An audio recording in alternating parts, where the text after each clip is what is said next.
Buongiorno, everybody. Buongiorno. Thank you so much for taking the time at this god-awful hour to show up in the farthest room in the entire bloody conference center for hearing about Windows Azure, App Fabric, Access Control Service, and applications.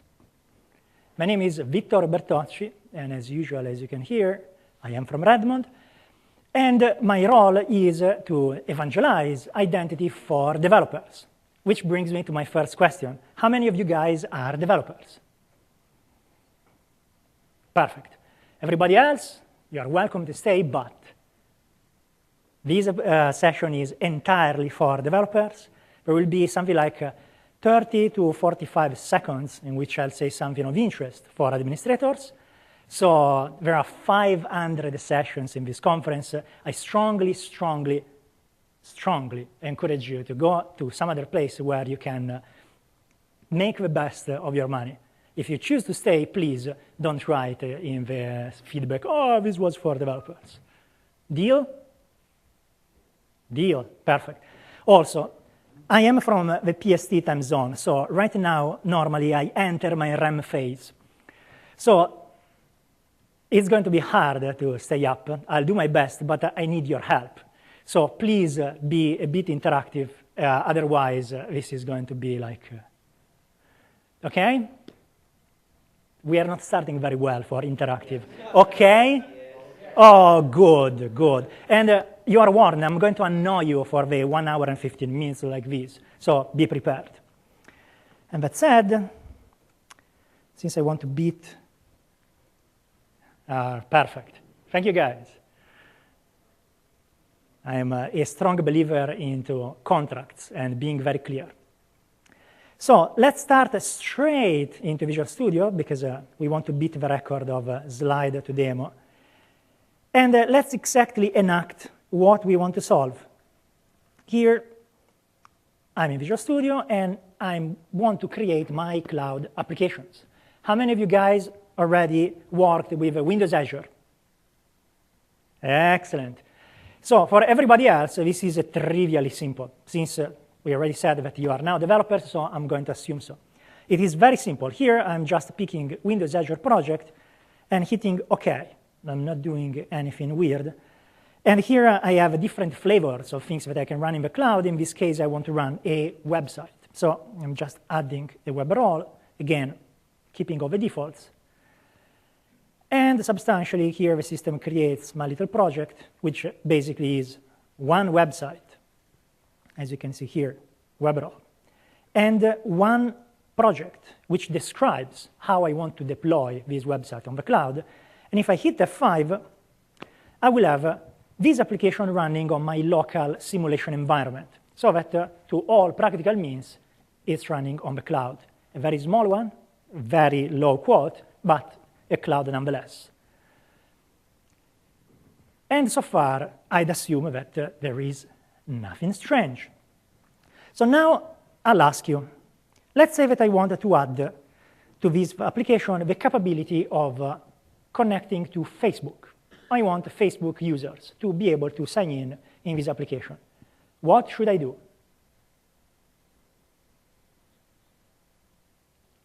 Come on. I'm sorry? That's a good answer, sir. And if I'd have a prize, you'd have won it, but I don't, so I apologize. Well, actually, at 11, I'm doing a book signing at the O'Reilly, and the first 25 will get a copy of a book free. So if you show up, I'm happy to hand it over. That's good, but that's skipping a bit. Let's say that ACS, this fantastic invention, wasn't invented yet. So what should I do now? The more you take to answer, the more I will assume that this is a hard problem. Get the API from Facebook. Excellent. You download the API from Facebook. Good. So let's say that I do that, and I have it. OK. And so now my management comes and says, Facebook, interesting, but I believe in Google. I want also users from Google ID. What should I do now? Google API. Google API. Thank you. That is a very good idea, but guys, somebody else as well? Otherwise, we feel like we are having a dialogue here. Good. And so now you see where I'm going. Let's say that I wanted to add Yahoo as well, alongside the stuff that I already have. So what should I have? Thank you, that's so kind.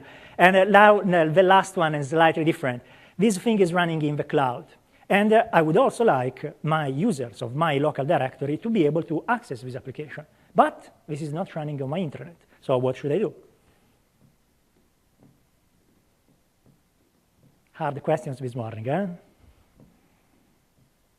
Well, I think I did my case that doing this stuff is not straightforward. Let's say that if you want to connect your users to your applications, there's work to do, and this work is non-trivial. And in fact, if instead of having a marketing title, we'd have the correct title, this session would be called Access Control Service makes it easier to connect users to your application. That's not the entire point, but a large part of it. And we will see, hopefully, if we manage to stay awake, exactly how we are going to solve all those problems. Also note, now well, you'll see it in a moment. So here, since I'm a visual person, I like to see it. So let's actually model what we just described before. Let's say that you have your application deployed in the cloud, but you can deploy it wherever you want, of course. That's just a detail which makes things more interesting, especially for our marketing. And let's say that you have users of all sorts and trades, and you want to connect them. Most users live in a variety of what we call identity providers. Those are umbrellas under which those users live. So they can be in directories, so they can be employees of some companies. Those companies could be your partners, your customers, your resellers, whatever. Or they could live in Facebook, Windows Live AD, Yahoo, Google, and similar. And of course, there I put more than one directory simply because not every directory is created equal. So of course, if you use Active Directory, your life is super easy and everything is wonderful. If you use other products, yes, you still have a directory, but perhaps not just as nice. Well, up to you. But the point is, just saying the array directory doesn't make them exactly the same. So now the classic solution of this would be claims-based identity. How many of you guys know what is claims-based identity? A very decent percentage. And here I'll try not to define it, but just to show it in action. Let's just say that the idea is that all of those identity providers use different approaches. There are different details in the way in which they authenticate users. If I want to take advantage of them in a standardized way, the standard way to do this is to put a facade in front of them, a web service with a contract, which says this is the way in which you access this place. And then you add some middleware in front of your application, which is capable of processing that kind of protocol. And you need to do that simply because you want to recreate what Kerberos would normally be doing on your network. On your network, whatever listens on the network is always accessed by non-authenticated users. Whereas if you put stuff on the internet, there is not such a layer. So that's why you need to have something in the middle. So problem solved, right? Right? No? Come on. You know better than this, right? Okay, the problem is not entirely solved for the main reason that, yes, this is the ideal situation. This is where you want to be. However, imposing a protocol to your potential identity providers entails a very strong relationship, something in which you have a contractual power and you say, hey, you want to do business with me, you use this protocol. And sometimes you can do that, but very often you can't. Now, I don't know how big your companies are, but try to go to Facebook and impose them to use the protocol that you want. And good luck with that. So in other words, in business, there are situations in which you are in a strong relationship, like your business partners, you enter in a federation, and that's kind of like a marriage. But in today's world, in which you can get users, whatever, marriage is not the only option. Like there are many other ways of... And here I'll stop because I wanted to keep my employment status. So a more accurate depiction, actually let me turn off touch before it's too late. Touch. Otherwise, I'll click all over the place, and you guys will be confused. A more accurate depiction of this would be the following.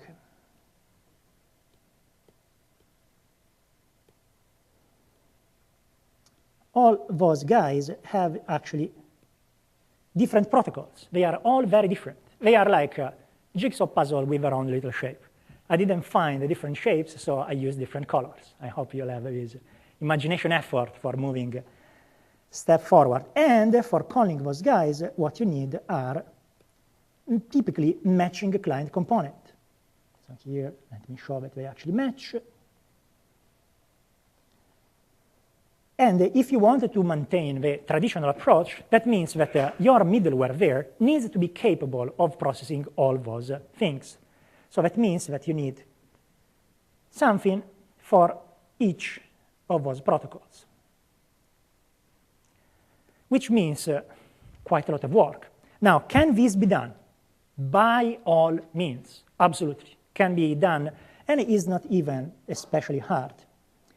In fact, this piece of middleware is what we call Windows Identity Foundation. That's a .NET component which enables your application to use these open protocols for authenticating. And this thing is very, very, very extensible. It comes out of the box with a number of protocols, which we support right away. But if you want to add support for protocols that weren't there when we shipped, you can. And in fact, just yesterday, we released support for the SAML protocol. Those are extension classes that you can just shove into your app, and they are exactly the counterpart of this little jigsaw puzzle. A few months ago, we released the extension for auth, so you can definitely do that. However, it's pretty hard. It's hard because perhaps auth, you could have written it on your own. But SAML, wow, SAML is pretty complicated to implement. So if you would have had to write that component, it would have been pretty hard. Also, it's not especially strategic because it's something which your competitor would have to write exactly in the same way. And typically when that happens, that means that it's not strategic code. It's not something which gives you an edge on your competition. It should be commoditized, should belong to the platform. And in fact, as a platform provider, we are providing those pieces. But at the same time, things change very fast in this context. Facebook, in the last couple of years, changed their authentication protocol something like 3 times. I don't remember if it's 3 or 4 times, but something like that. So if you would have had to do this, think all your application portfolio in which you have to go and change that code, redistribute it, make sure that everything is in line. So kind of a nightmare. So what we do in this context is the following. We can add one intermediary. We can add one intermediary, which is a web service again, what we call a security token service. How many of you guys already knew what is a security token service? Very few. Okay, security token service is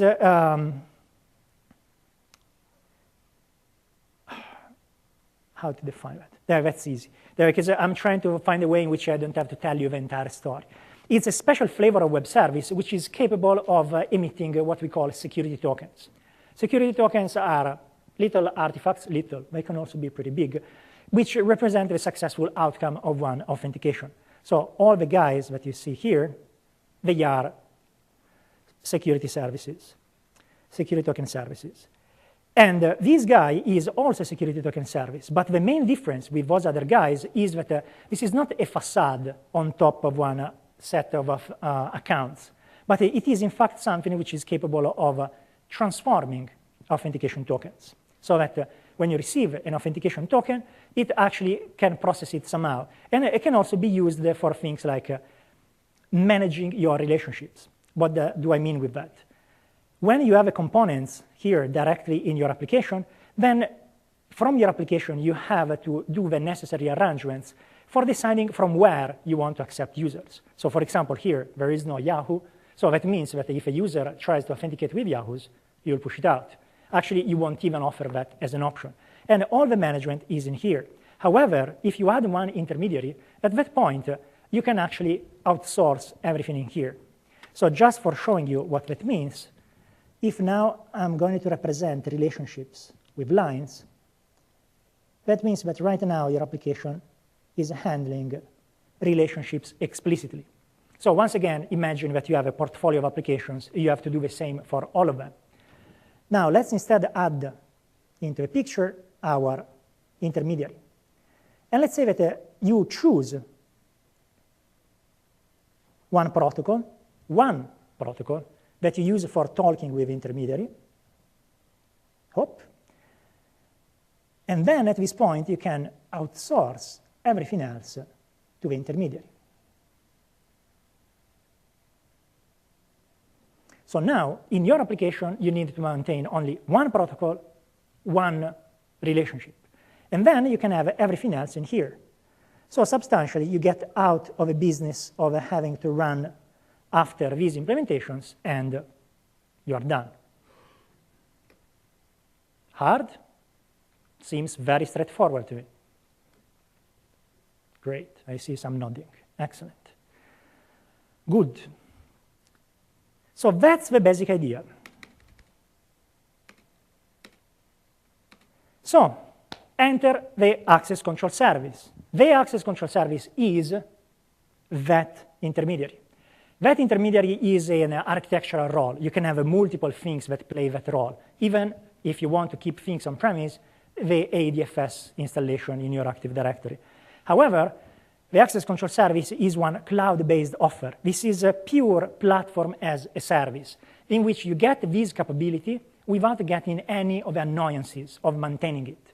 Like typically, when you have to run a service, you have to maintain the operating system installation on which your stuff is running. You have to manage the cluster on which this thing is living. You have to write all the management components, and you have to monitor the health, among thousands of other things.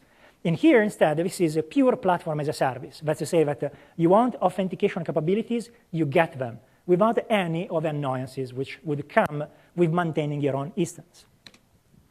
So in a nutshell, what does it do? We have one endpoint, actually more than one, just for you. If you subscribe, we create this endpoint, which is just exclusively for you. And it's in the cloud, so you don't have to do anything on your premises. Then you take your application and you outsource authentication in there. That means that whenever a user is not authenticated, shows up at your door, you send them to the endpoint of the access control service, and you're done. So what's the third step? Any takers? Any takers? Profit. All right. So now, before we get too much into the theory, let's actually take a look at how this works. Now, you'll see a number of things in action without exactly knowing what they are, but later I'll explain. But here I just want to show you, so that since this is TechEd, you want to get home and say to your management, thank you for sending me, I've learned to do stuff. And here you are going to see how to do stuff. Then eventually we are going to see why. We already know. So here I'm going to my portal for the access control service. This is just the way in which the system offers me the functionality for changing all the various settings. And I'm signing in with my Microsoft credentials because, of course, Windows Azure is federated with Microsoft. Surprise, surprise.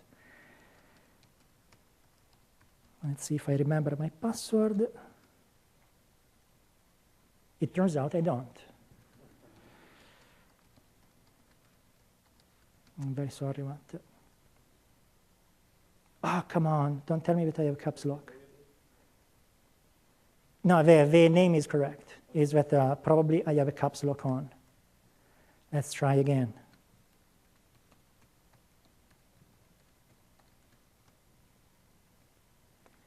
Hey, look at that. Eventually, after 2 master degrees in computer science, I managed to sign in my account. Good. So this is the portal. We are going to take a look on that later. Right now, we want to do step 1. We want to outsource authentication from our application. So there is a place here called application integration, which is where I find all the necessary for doing that. So let's hit in there. Let's grab this address, which for the time being, all you need to know is a description of the access control service endpoint, something which can tell formally to my application how to engage with this authentication point.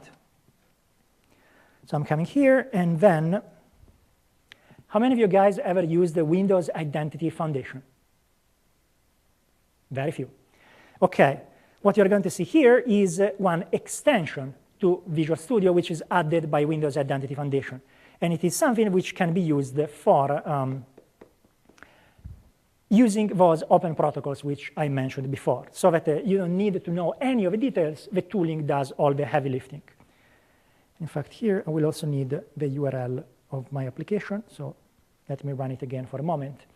And here, substantially, I'm just going to run a wizard. This wizard will tell to Visual Studio how to engage with this authentication.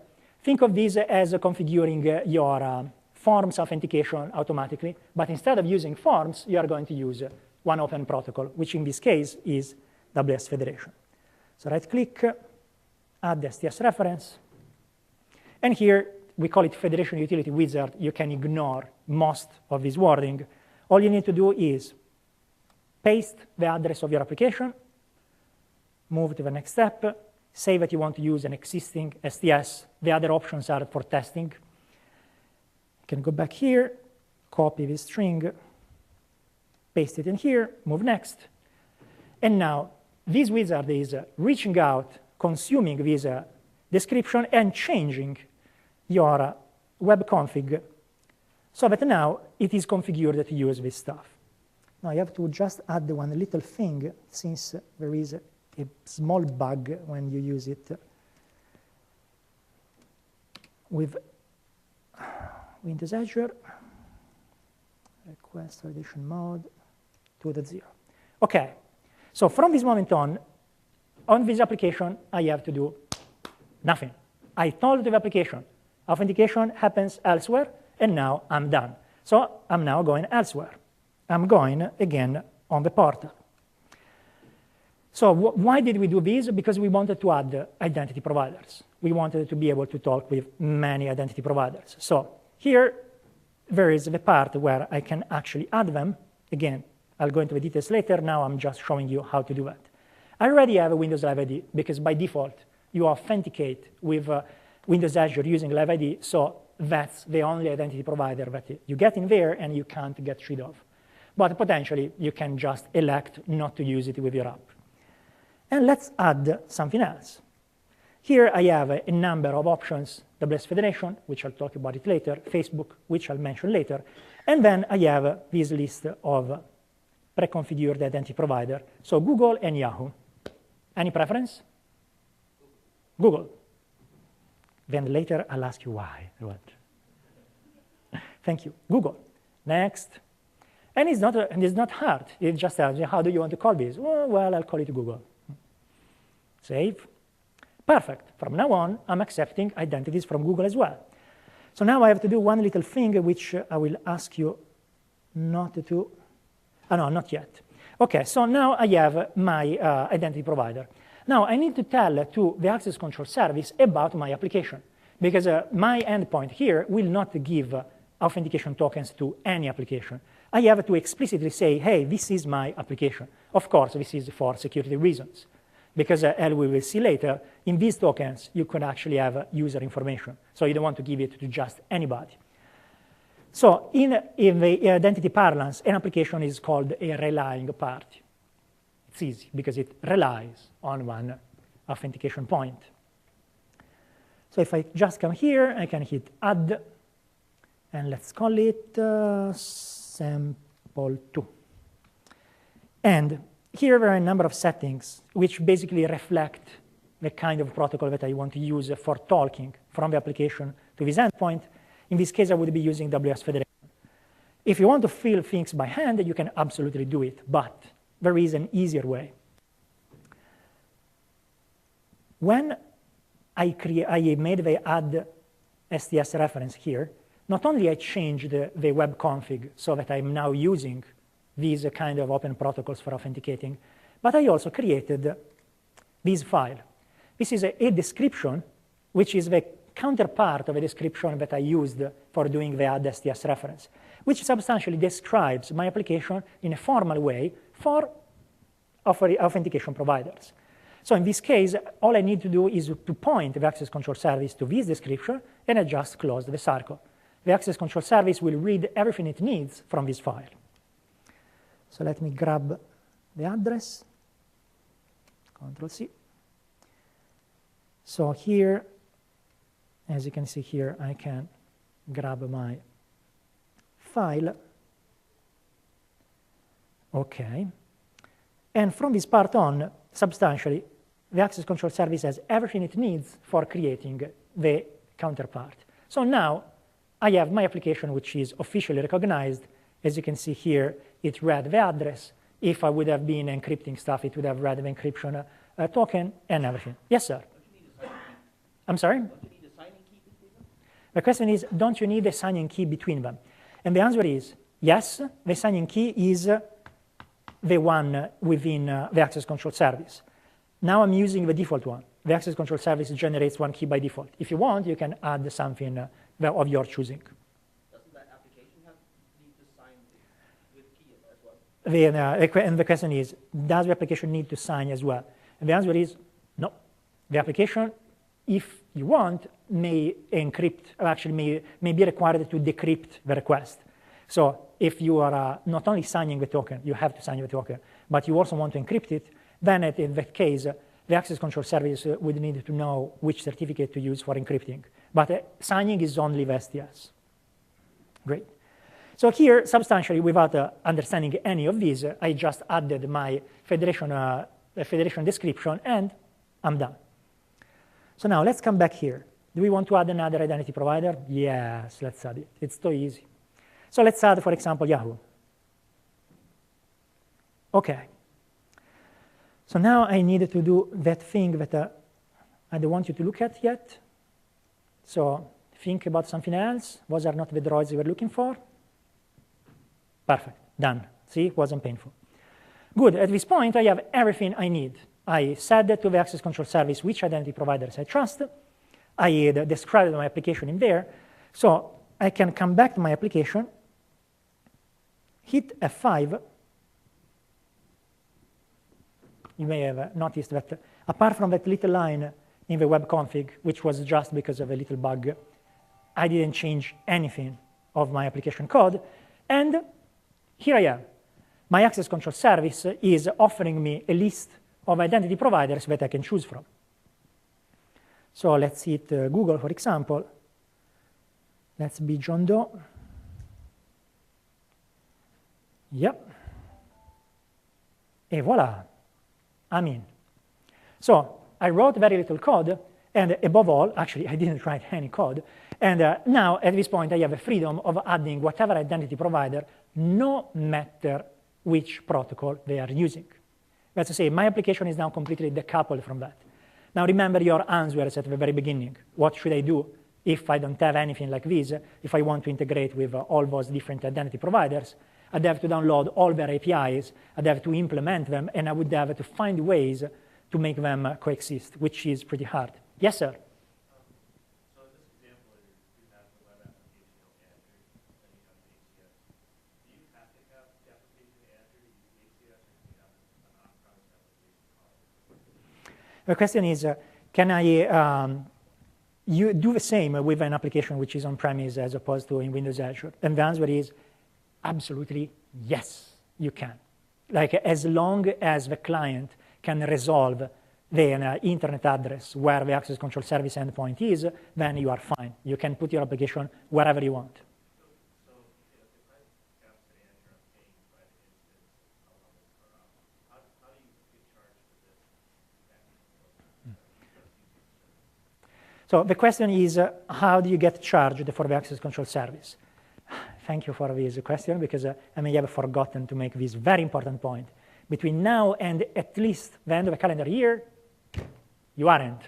Let's say that there is this big promozia because my wife is Polish, and so every time we see something like discounts and similar, she calls it promozia.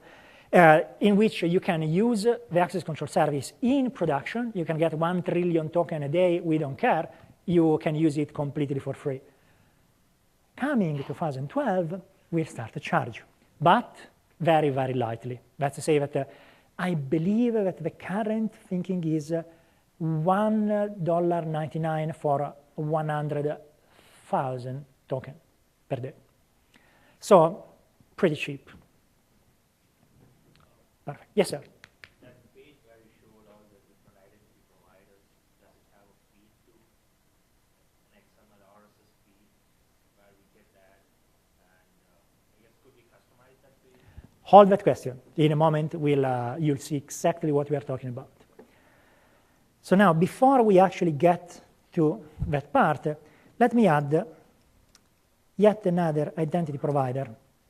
Now, so far, I've just shown you web identity providers, but how about what I said at the beginning, your Active Directory?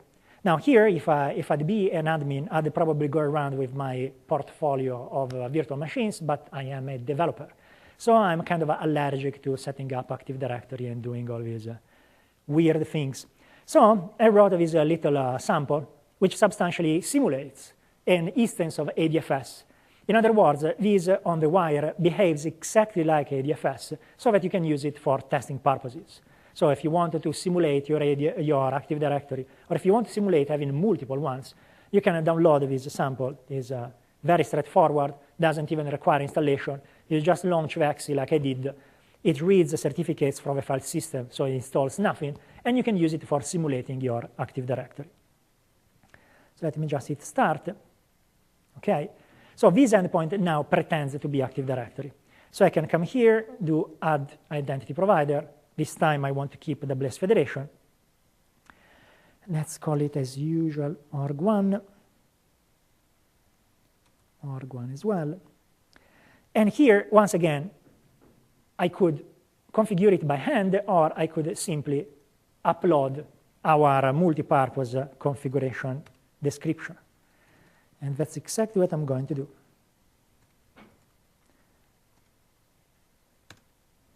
OK, perfect. Save. So now, not only I have Google, Windows Live AD, and Yahoo, but I also have one AD organization. Let me just add another set of mappings. Again, I'll explain in a moment what all that means. Excellent. So now I can come back to my application, hit F5 again, wait for my poor computer to wake up, and slowly, slowly do the deployment. Having a tablet is awesome, but sometimes I lack the firepower of those big machines. Yes, sir? Would WS Federation also work with like Shibboleth instead of just ADFS? The question is, does WS Federation work with Shibboleth as well? And the answer is, unfortunately, no. WS Federation behaves very similarly to the SAML protocol, but it is different. And as you'll see, the SAML protocol is one of the protocols on the radar for the next iterations of the product. So here, my collection now is getting longer. Along those guys, I also have organization 1. And if I hit that, I'm just going back and forth, authenticated, and look at that. So now I'm effectively completely decoupled from all these considerations. Now I can use whatever protocol the service supports, and my application doesn't care, which personally I find very nice. Of course, these may be pretty, I have to say, this is the bare bone experience for when you are developing, you want to be able to do F5 and see how it works. But of course, we give you more than one option for this. Let's say that, for example, this identity provider doesn't like the idea that they appear in there. Let's say that they may not want to advertise the fact that they are an option, and they want only people that know about it to be able to use it. Or let's say that you have more than one of those identity providers, and you don't want to show to each other that they are all customer of yours, because it could be one company and its direct competitor. So it's kind of ugly to see them in the same page. So we give you little options like, for example, I could determine the domain of the customer that you're working with. And if I actually write here the domain which corresponds to that customer, then the system, instead of prompting you to pick one button with a name, it will just prompt you for the email. So that if you don't know that that email is actually the correct one, you don't know that that identity provider is supported. It's easier to show rather than to explain. Now, of course, what you see here is that you still see the button simply because it remembers the last identity provider which I selected. So clearly, from this machine, I'm aware of this. But if this would be the first time that I land in there from this machine, then that's what I would see. Here I see the list of my web identity providers, which like there is no need for secrecy, like that's pretty standard. Or I just have a field where I can fill in my email address. And at that point, the system, Joe customer org 1. Let's hope I didn't do any typos. So here, the access control service can look everything which is on the right of a hat symbol, and then determine the right identity provider. If I would write an email of something that doesn't exist in there, I would not be redirected. But again, let's say that this stuff is like too bare-bone for your tastes. Let's say that your designers want to maintain complete control of the experience. Absolutely, by all means. Back in this application integration area, you have certain things that can actually help you to create your own experience. So for example, here there is one, let me select the right stuff and zoom in. We expose one JSON feed from where you can actually get the list of the identity providers that your namespace is supporting. So that with that list, which you get in a very handy JSON format, you can do whatever you want. So just for a very quick look, let me turn on, no, it's not there. Well, anyway, it's pretty straightforward. Just land in here and you get the list of JSON. And for showing you what you can do with that, I'll give you a glimpse of this website. Now, this website is one online game. This is not a demo. This is actually one game that some guys in Ohio, the angrytoyfactory.com guys, are creating. This is completely based on Silverlight, and it is visually stunning. This is awesome. Look how beautiful that stuff is. And most guys are great at writing AI for strategy. They are great designers. And of course, authentication is not exactly their core capability. Like, they need to do that, but they don't care much about the details. They don't savor the experience, let's say. Not everybody is without a social life like me. So when the moment came for them to integrate authentication, they looked at the access control service. But of course, that page was a bit unsightful. So when you go on the login here, what they do is they actually consume that JSON feed, and they completely customize the experience. So here, as you can see, this thing is completely blended into the look and feel of a game, but it's actually getting the capability. So once again, this is pure platform as a service. They need the capability, they get it without worrying about the machine on which this stuff is running, and they can customize it to their whim. And I think that they are just about to go in public beta. So if you keep an eye on Atlantis Online, and if you like these kind of games, I strongly recommend it. That's pretty cool, right? Yeah. Thank you, thank you. My ego thanks you. Perfect. So we have seen a number of ways of using these. Now let's spend a few moments like understanding what we have seen. The access control service has various parts. Like, of course, there is all the submerged part of the iceberg, which you don't know about. We don't want you to know about because we may change it, so you don't have to take a dependency on that. The things that surface are the authentication endpoints, the places where I'm actually hitting for having the authentication taking place. The portal, which is the place where I've been playing so far. Then there are a set of APIs where I can actually programmatically do the same things that I'm doing with the portal and more. There are things that you cannot do in the portal, which you can do in the API. Like, for example, adding a custom OpenID provider, which is pretty straightforward. And then we have those integration helpers, like, for example, the endpoint which I'm using for the AWS Federation, or the one for the login and similar. And that's how it works in practice. You pick a namespace, which of course has to be unique because this stuff goes on the internet. And then this is your base URI. All the endpoints start with that. And then you have those two flavors, the helpers endpoints, let me call them that way, and the authentication endpoints. For the helpers, you have the portal in itself, which is in fact like an endpoint, literally. Like we render HTML instead of rendering security tokens, but it's an endpoint. The metadata, which is a document which we dynamically generate depending on what you put in there. Here I used all the defaults, and I'm not going to inflict upon you the crypto fun that you could have if you choose to use your own keys and similar. But whenever you change those settings, your federation metadata will automatically reflect that. So it's always up to date, and applications can just hit refresh and adapt to your new stuff. Then you have a list of identity providers, and then we have the endpoint where you make the calls for the management APIs. And then here there's the list of the protocols that we support. Like every endpoint actually supports one protocol. And we have AWS Federation, which you use for web applications. Applications where you have a browser, basically, and you are doing a sign-in rather than just a web service call, you'll use the AWS Federation head. Then those two heads are for auth. How many of you guys know what auth is? Despite my bad pronunciation.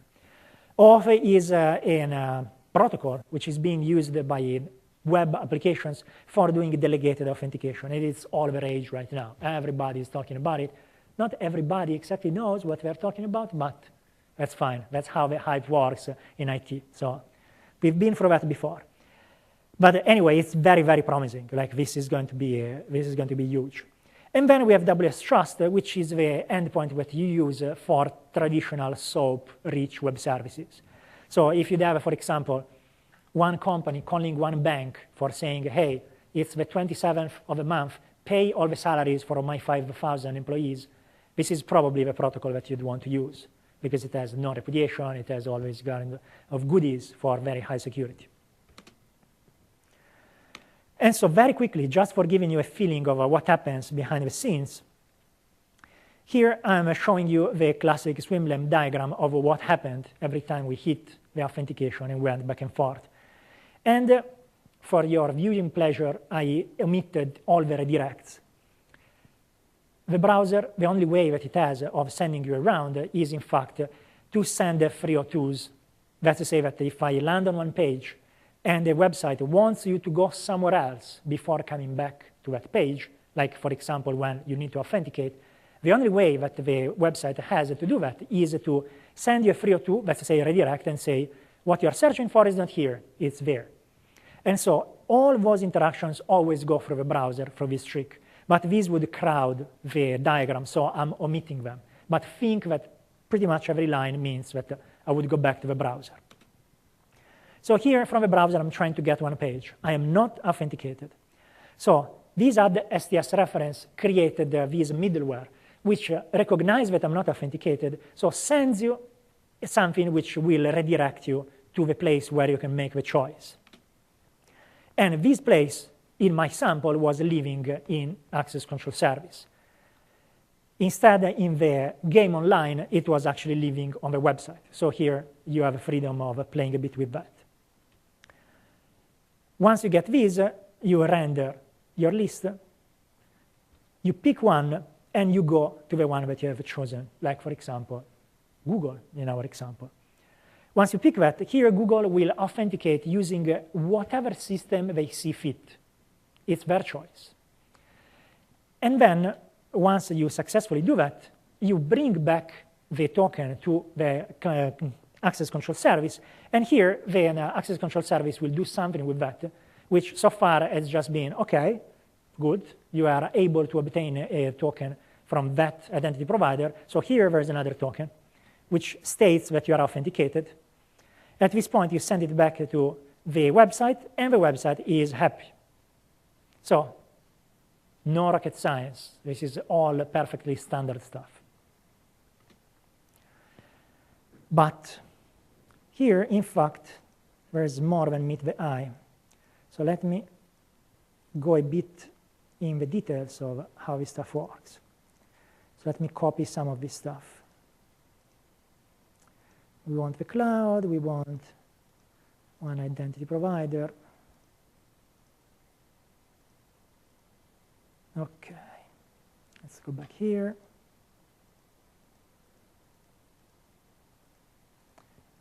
And voila. Why making slides in advance while I can do it while we chat? I like to do things at the very last moment. Actually, you know, for making this thing complete, I'll just grab another couple of things just to make the thing completely realistic. Okay, so what we have here is how to say, detail of what we have seen before. But of course, you can see these exactly in the same way as if I would have everybody else in here. I'm just doing, how to say, I'm just doing these for simplicity. So here you have, again, your access control. Let me write it just in case you guys get confused. Here there is your namespace. Here there is your application, and here there is your user and their directory. And so the flow is pretty straightforward. I land in here. I'm not authenticated. I get redirected here using, again, let me copy this guy as well, using all the red protocol, which in this case is basically WS fed.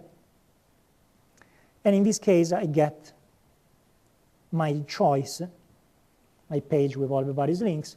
Let's say that I pick my own identity provider and come in here. I authenticate using whatever system I want. And what you obtain back is what we call a security token.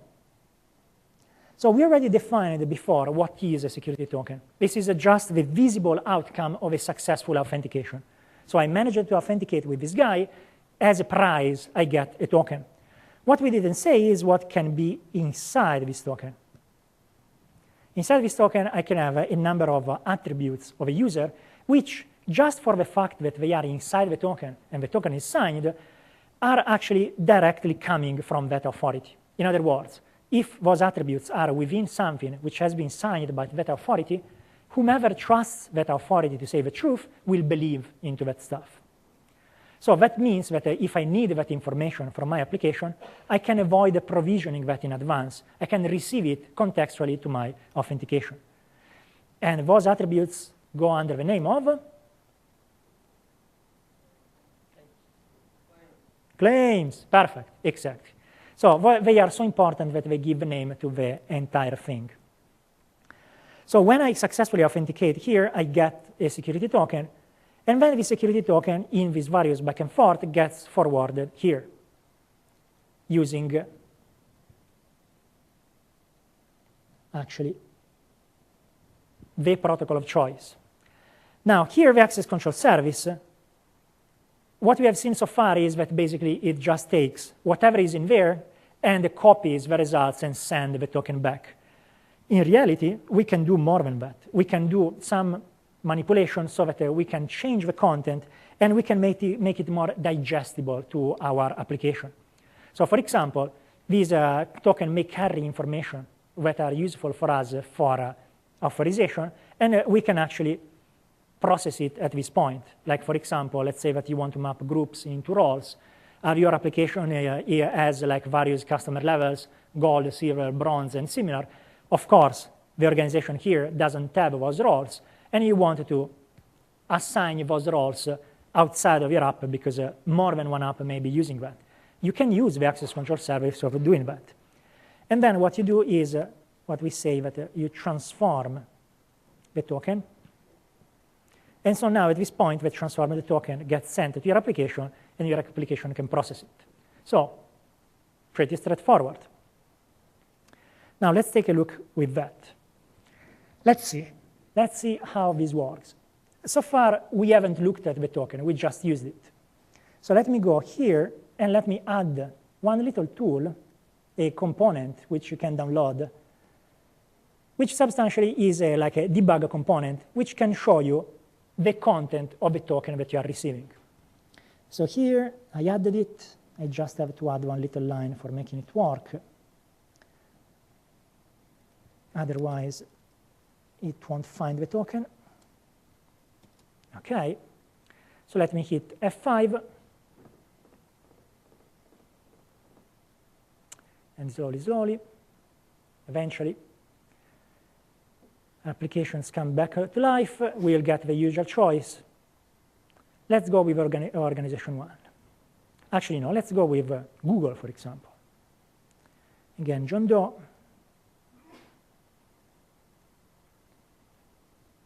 And here we are. So here you see my little component.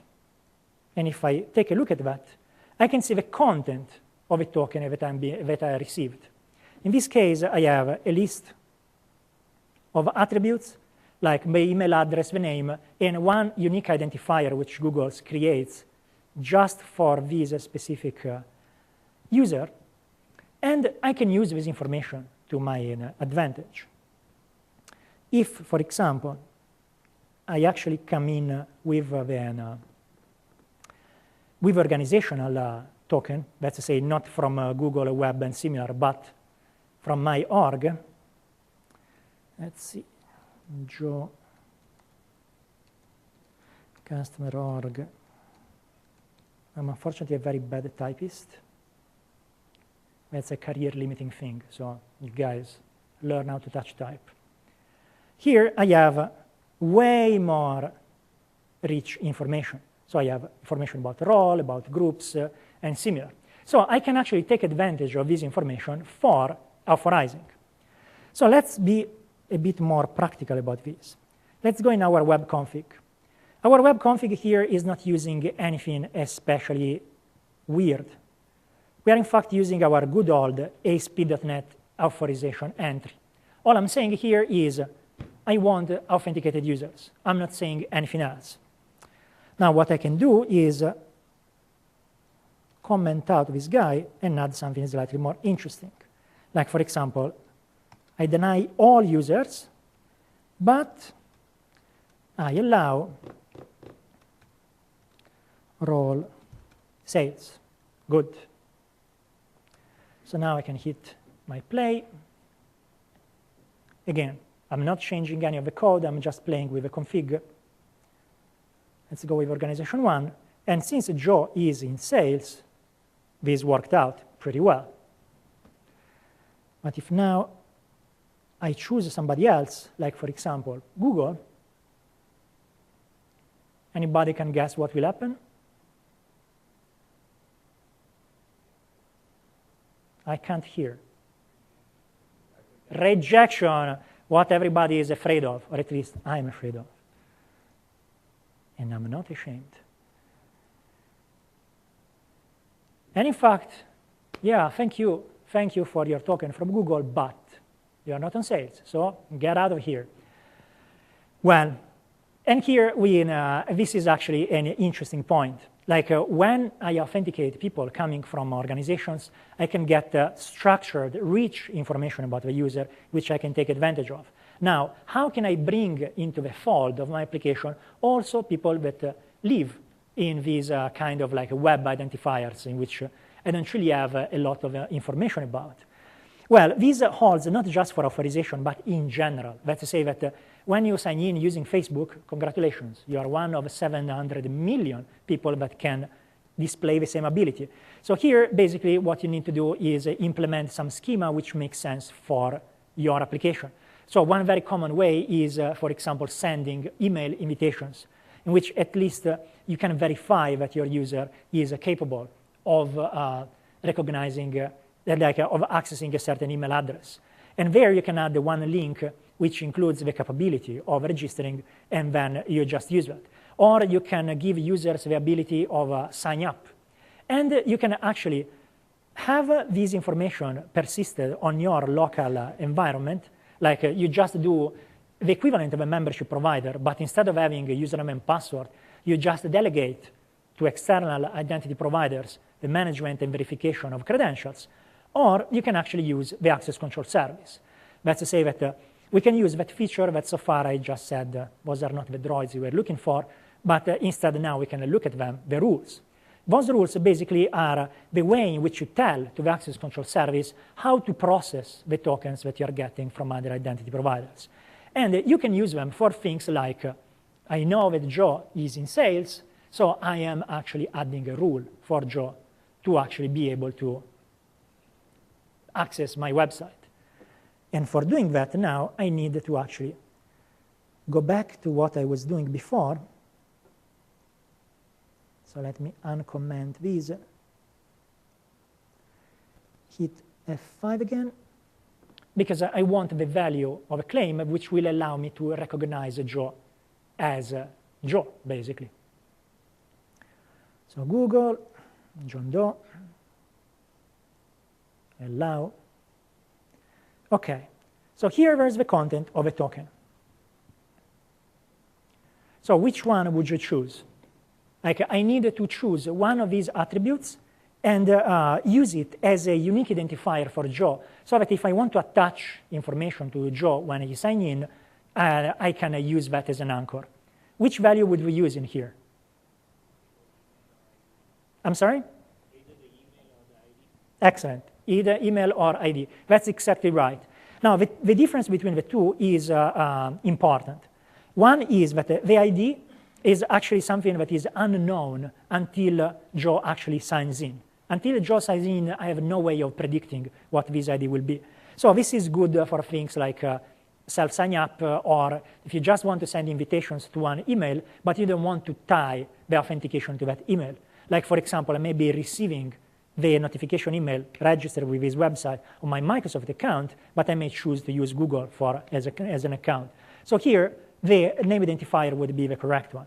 If instead you want to be able to pre-provision users, let's say I don't want the user to go through a registration step, I want the user to be able from the instant 0 to sign in, then I will use the email because it's something that is already known. Personally, I am paranoid, so I prefer this guy. Anyway, notice that here I receive the information that this token was originally from Google. So I cannot generate my own identity provider and use as email fraudulently a Google email, because the system will actually trigger the rule only if it's coming from Google. So even if you use the email, it's not that you are completely without protection. Good. So at this point, I copied this value, and now let's go back to the Access Control Service portal. And let's give a good look to this group. Okay, it's signed out. Perfect. So here in the system, I have this set of entities which we call rule groups. Those are logical groupings of processing rules that you use for mangling the token that you receive. And the reason for which we have rule groups is that you can have different sets which represent different business logic, and you can assign it to different applications and in different combinations. So it's a way of handling complexity. Here we have very few rules, and they are all very simple, but you may have really a lot of them. So for example, let's pick one of those rules. Here you can see one existing rule which says if you're getting a token from Google and this token contains the email address claim, then we say pass through the input claim type. That means that we just copy in the new token exactly what we received. Now we want to do something more interesting.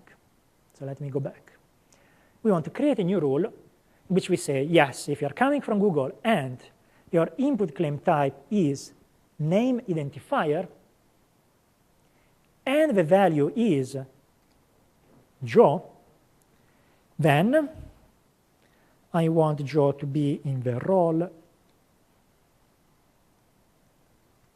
sales. And description, Joe from G to sales. you tell me if it's an improvement or not. So I saved it. So I go back here, hit F5. Of course, I should, now of course it will come in because I still have authorization which accepts any authenticated user. But anyway, this will be enough for seeing what's inside the token. Allow. And, oh, marvel, now we actually have this new claim, which Google didn't send, but that we did add just because it's Joe. And now you have seen me doing this through the portal, but as we'll see in a moment, you can actually do it programmatically. Let's say that if you want to have an automatic sign-up system, you can do that. Yes, sir? I read your mind. Or you think too loud. I heard you. All righty. So that's pretty much it. And here we could play as much as you want with this. It's very, very powerful. Of course.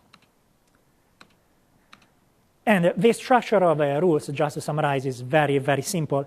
Actually, here you can create those rules with using the fact that all the parameters are pretty much optionals apart from the issuer. Let's say that if I want to create one rule in which I say, if you see a token from this issuer, then add these, without even going into the merits of what are the claims that are inside, you can do it. And in fact, that's exactly what the access control service does when it adds the claims identity provider. When it says, this token is coming from Google, that's added regardless of if this is Joe or Vittorio. And then I can do things like, if you see this claim issuer and this claim type, as we have seen, the pass-through rules are all made like this. I don't really say what is the value that I expect. And of course, I can go all the way to add the value. And in the result, I can say I want this type and the pass-through the value, or I can specify the value. So complete freedom about this. And of course, we have the groups so that you can keep them maintainable. So management APIs. Management APIs are a very interesting topic because if you are doing anything of any significance, you will likely use them. That's to say that if you are writing your own self-registration endpoint or similar, you will probably have in your code behind some calls that will do this. Or if you are an ISV and you're running an operation in which you are automatically onboarding customers, again, probably you will not go every time on the portal to change those settings, but you will want to streamline the process. And this is exactly what allows you to do so. This is very easy to do because what we expose is substantially OData. How many of you guys are familiar with OData?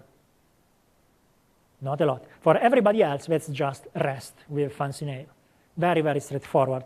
And it is secured with OAuth. So again, very, very, very easy to use. And in fact, let's take a very quick look. Here I have a tool written by one of our MVPs, which is capable of, let's see if I have it memorized. Yes. Which is capable of just browsing OData. Like this is by no means specific to the management APIs of the access control service. This is a generic client for looking at OData. And in fact, here I'm just connected using my management keys. And that's very handy. I can zoom in and out. I have the list of all the entities which I can consume using OData. So for example, if I click on identity providers, here I have a list of all the identity providers which we added by hand, which is very straightforward. And in this case, those numbers are very manageable, so I can do things with the portal. But imagine a situation in which I really have a lot of stuff, in which I have to sort through really a big number of elements, such as, for example, when I have a huge number of rules. So here I don't have a lot of rules, but let's say that, for example, I want to filter just for the ones with Google. So here I can just type Google, say that I want contains, and voila, I just restricted my list in here, and I can pretty much do everything in this respect. It's very, very straightforward. Yes, sir?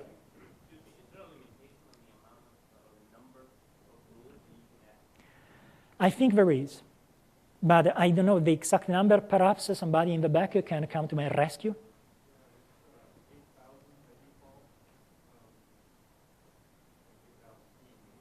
8,000. That's not a bad number.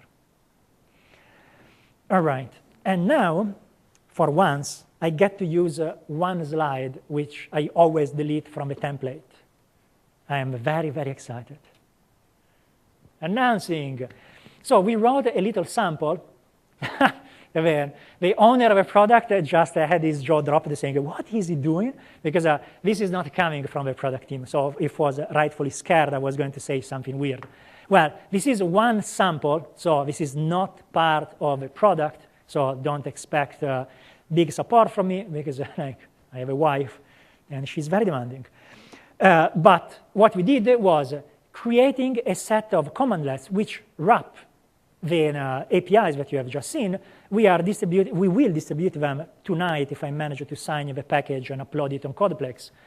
We are wrapping those OData calls, and you now have PowerShell commandlets, which you can use for doing all the stuff that I did from the portal, but very, very easily. And I'll promptly give you a demonstration. So here and I am not an administrator, and as I never make a mystery of, so I'm a bit clumsy with this thing, but I'm sure that you guys will be able to really nail it. So here I have a number of commandlets already. Let's say that I want, for example, to add a new identity provider, a Facebook identity provider. Now, if I go in the portal, the Facebook identity provider is a bit more, how to say, laborious to set up. Because here I need to add things like the application ID, the application secret. I have to go back to Facebook and do that.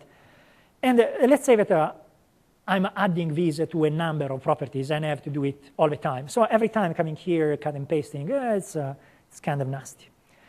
So what I can do here is to come back on my PowerShell commandlets, and I actually have one commandlet that does everything. So what I need to do is first add my set of commandlets in the context. Let me open up this thing a bit. So now all my commandlets for ACS are available. Then I need a couple of variables for defining my namespace, the name of the namespace, and the management key. So now I don't have to write them every time. And then I have one command that will get the token that I use for authenticating every time I make a call. I could also do it inline. Let's say that every command I could give the namespace and the key, but this is just easier when I have a long list of things to do. Okay, now I have my token in there. So now I want to add an identity provider like Facebook. So where do I have it? Because of course, typing it from scratch would be interesting. Here.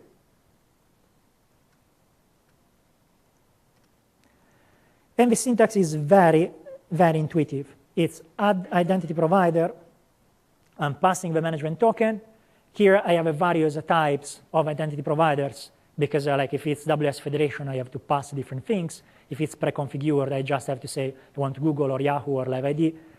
And then here I have parameters, which I can use every time. Like I can save this as a script, and every time I need to add my Facebook application, I can just run this script.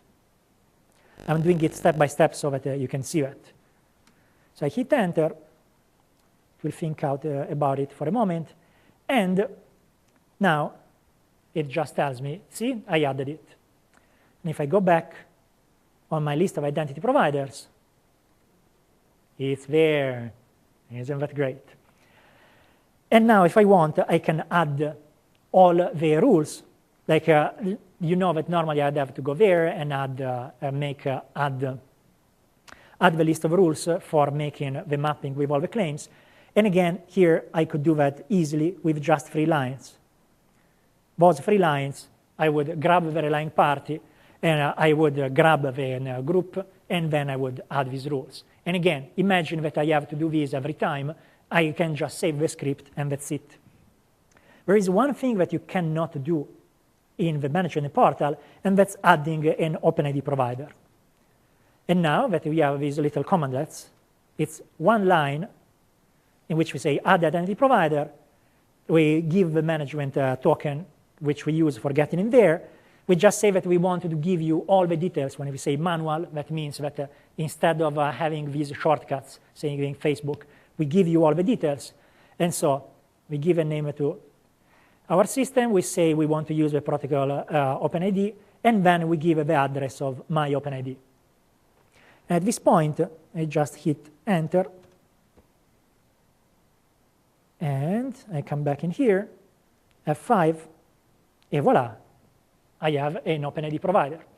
So it's very, very straightforward, and it's very simple. It's also completely unsupported. So if you want to do it, by all means, but be warned. And I would close with a destructive action, because I like to break things. And normally, every time I am done with one demo, I have to go on the portal and delete things by hand. Well, no more. Now, I can, if I want to delete everything, all I need are 3 lines. 3 lines in which I'm taking advantage of a PowerShell commandlets, in which here I'm getting all the identity providers. Let me zoom. I'm saying I want all the identity providers, piping it in the case in which I don't want to delete the system reserved ones, because ACS won't allow me anyway. So live ID, I already know I can't cancel it, so I'm excluding it. And then here I have for each object, I'm calling the commandlets remove identity provider. And here I'm doing the same for all the relying parties and for all the rules. So again, 3 lines of code. I hit Enter. I wait a moment. And from the line, I'd say that if I now hit F5, all the work I've been doing for the last hour is now gone. So that's that we find it pretty useful. And I think that I just hit my time mark. So if you guys have any questions, I'm going to be in the O'Reilly booth at 11, and where we are giving the books for the first 25 who will show up. And I'm going to do booth duty tomorrow, so around lunchtime.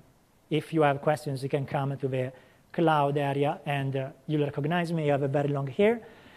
And also this afternoon, I'm doing one more generic session, which has some overlap with this, but it's substantially different. If you already saw my video on PDC, don't bother coming, because it's more or less the same, formatted for this template. And with that, thank you for coming so early and in such a fun room. Thank you.